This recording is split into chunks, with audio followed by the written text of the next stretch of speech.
हम मीनू झा गोर लगे छी समस्त मिथिलावासी के एकटा साँझ दै कालक गीत लऽ कऽ उपस्थित छी।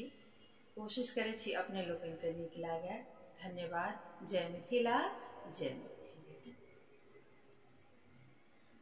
साँझ भेल घर नहीं अयला कन्हैया, साँझ भेल घर नहीं अयला कन्हैया, साँझ भेल घर नहीं। घर कने घरनी बाहर कने गैया, घर कने घरनी बाहर कने गैया, रने बने कान थी, रने बने कान थी यशोमती मैया, साँझ भेल घर नहीं अयला कन्हैया, साँझ भेल घर नहीं। कथी केरे दीप कथी सूत बाती, कथी केरे दीप कथी सूत बाती, कथी केरे तेल जरब सारी राती, साँझ भेल घर नहीं अयला कन्हैया, साँझ भेल घर नहीं। सोना केरे दीप पटे सूत बाती, सोना केरे दीप पटे सूत बाती, सरसों के तेल जरब सारी राती, साँझ भेल घर नहीं अयला कन्हैया, साँझ भेल घर नहीं। जरे लागल दीप झमकी गेल बाती, जरे लागल दीप झमकी गेल बाती, खेलो लगली संझा मैया, खेलो लगली संझा मैया, चारू पहर राती, साँझ भेल घर नहीं अयला कन्हैया, साँझ भेल घर नहीं। घर कने घरनी बाहर कने मैया, साँझ भेल घर नहीं अयला कन्हैया, साँझ भेल घर नहीं। हम मीनू झा प्रणाम करै छी समस्त मिथिलावासी के। एकटा कोबर के गीत लऽ कऽ उपस्थित छी अपन माताजी के संग। धन्यवाद। जय मिथिला, जय मैथिली।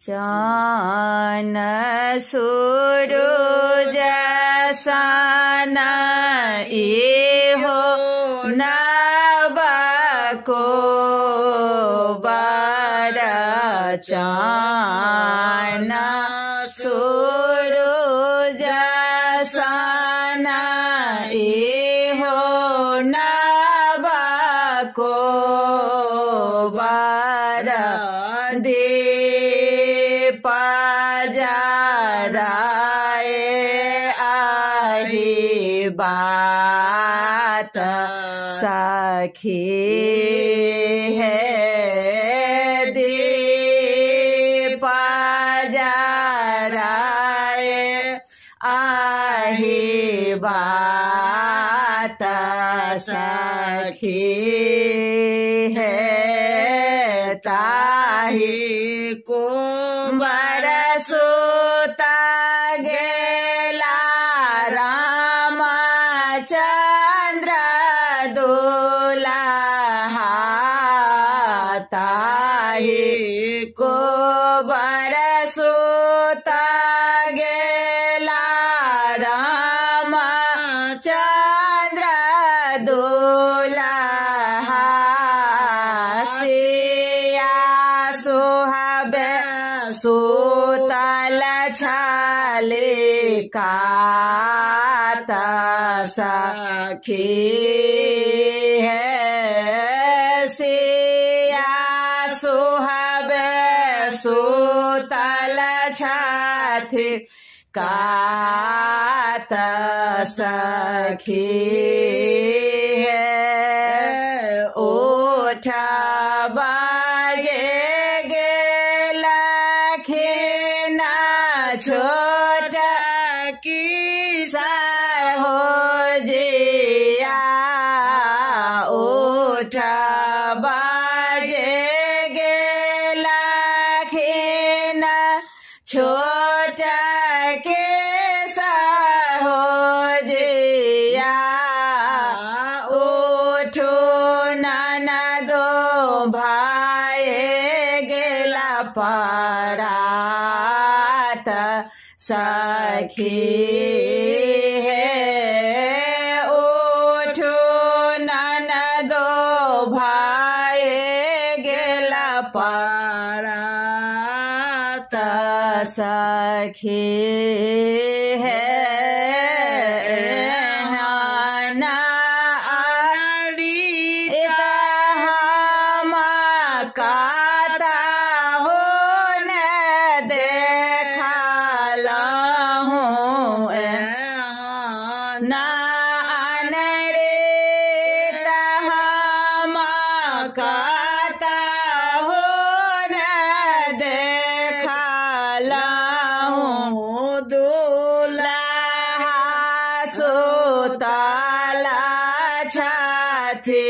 कात सखी तेहन आमारो खातो है भेला नाना दोसिया केहन आमारो खातो है भेला दोसिया दुलाहिन के बौसलो न भेला सखी दुलाहिन के बौसलो न भेला सखी जोगा जोगा जे बाथो रामचंद्र